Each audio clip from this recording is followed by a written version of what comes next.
Hello বন্ধুরা, চলে এসেছি আজকে তাল ফুলুরির রেসিপি নিয়ে। আর এইটা আমার শাশুড়ি মার স্পেশাল রান্না। তোমরা কিন্তু একবার ট্রাই করে দেখতে পারো, একবার খেলে বারবার খাওয়ার ইচ্ছা হবে। আর এই রেসিপিটি বানাতে 500 পরিমাণের ময়দা নিয়ে নিয়েছি, আর এখন 2 কাপ পরিমাণের সুজি দিয়ে দিলাম। এবার পরিমাণ মতো লবণ অ্যাড করলাম। এরপর ওর মধ্যে অ্যাড করব বাতাসা। বাতাসা দিলে কিন্তু টেস্টটাই চেঞ্জ হয়ে যায়। আর এখন দিয়ে দিচ্ছি তালের যে কাতটা বার করা ছিল, সেই তালের কাত। এটি দেওয়ার পর ভালো করে ময়দার সঙ্গে ফেটিয়ে নিতে হবে।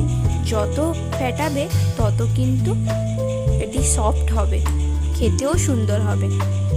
এখন দেখতে পাচ্ছ আমি ভালো করে এটাকে মিক্সড করে নিচ্ছি। এর মধ্যে একটি কিন্তু স্পেশাল জিনিস অ্যাড হবে, যার জন্য এই ফুলুরির টেস্ট কিন্তু দ্বিগুণ হয়ে যাবে।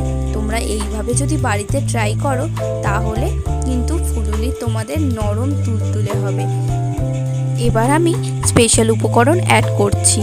এটি হচ্ছে 1 কাপ পরিমাণের গরুর দুধ দিলাম।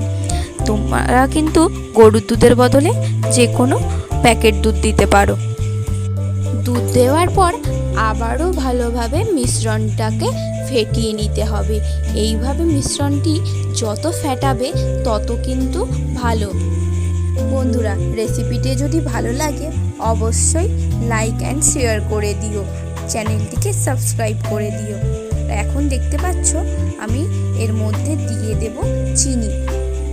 যেহেতু বাতাসা দিয়েছিলাম তার জন্য চিনি একটু কমই দেব। যে যেরকম মিষ্টি খাও সেরকম পরিমাণে চিনি দেবে। আর এখন চিনি দেওয়ার পর আবারও ফেটিয়ে নিচ্ছি।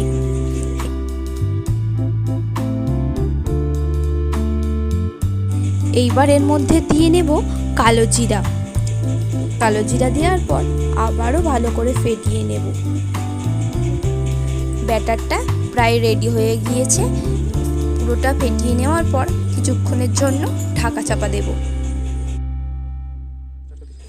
এইবার আমি একটি কড়াইতে সাদা তেল ভালো করে গরম করে নেব। এইবার তেলটি গরম হয়ে গেছে। ওই গরম তেলে একে একে ফুলুরির আকারে ভেজে নেব ফুলুরিগুলোকে।